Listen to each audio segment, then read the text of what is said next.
Coronavirus à Bruxelles, les mutuelles aideront la région dans son dispositif de tracing.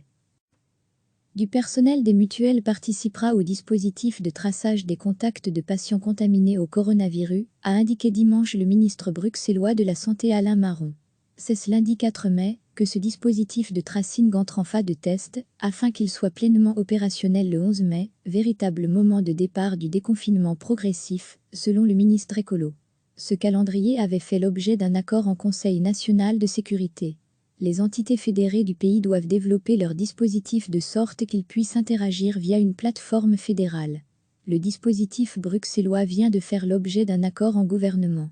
Il sera composé d'un call center de 170 collaborateurs, ainsi que d'une équipe de terrain de 65 personnes, pour joindre les personnes qui n'auraient pu être contactées par téléphone, détaille le ministre dans un communiqué. Pour cette opération, l'administration est sollicitée, mais aussi les mutuelles.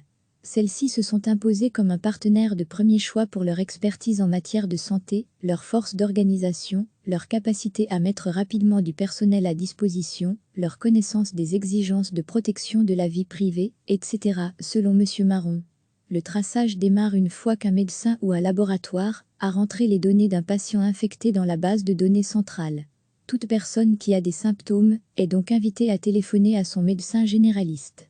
Si la plupart des contacts pourront être établis par téléphone sur la base d'un questionnaire type par du personnel administratif, call center de première ligne, il faut compter que 20% des situations nécessiteront un recours à du personnel plus spécialisé, profil infirmier ou similaire, deuxième ligne, voire à un médecin, troisième ligne.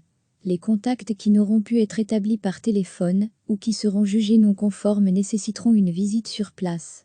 Plusieurs équipes seront mises sur pied pour assurer ce suivi sur le terrain. Le montant global de l'opération pour les 3 prochains mois s'élève à 7,3 millions d'euros, selon le ministre bruxellois. La situation sera réévaluée en fonction de son évolution.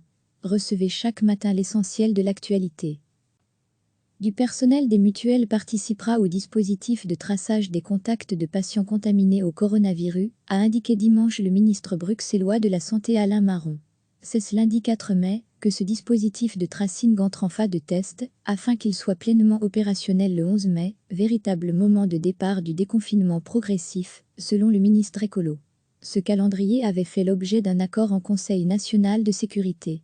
Les entités fédérées du pays doivent développer leur dispositif de sorte qu'ils puissent interagir via une plateforme fédérale. Le dispositif bruxellois vient de faire l'objet d'un accord en gouvernement. Il sera composé d'un call center de 170 collaborateurs, ainsi que d'une équipe de terrain de 65 personnes, pour joindre les personnes qui n'auraient pu être contactées par téléphone, détaille le ministre dans un communiqué. Pour cette opération, l'administration est sollicitée, mais aussi les mutuelles. Celles-ci se sont imposées comme un partenaire de premier choix pour leur expertise en matière de santé, leur force d'organisation, leur capacité à mettre rapidement du personnel à disposition, leur connaissance des exigences de protection de la vie privée, etc., selon M. Marron.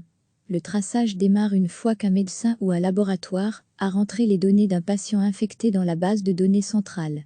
Toute personne qui a des symptômes est donc invitée à téléphoner à son médecin généraliste. Si la plupart des contacts pourront être établis par téléphone sur la base d'un questionnaire type par du personnel administratif, call center de première ligne, il faut compter que 20% des situations nécessiteront un recours à du personnel plus spécialisé, profil infirmier ou similaire, deuxième ligne, voire à un médecin, troisième ligne. Les contacts qui n'auront pu être établis par téléphone ou qui seront jugés non conformes nécessiteront une visite sur place. Plusieurs équipes seront mises sur pied pour assurer ce suivi sur le terrain. Le montant global de l'opération pour les 3 prochains mois s'élève à 7,3 millions d'euros, selon le ministre bruxellois. La situation sera réévaluée en fonction de son évolution. Cliquez sur s'abonner pour recevoir les dernières nouvelles.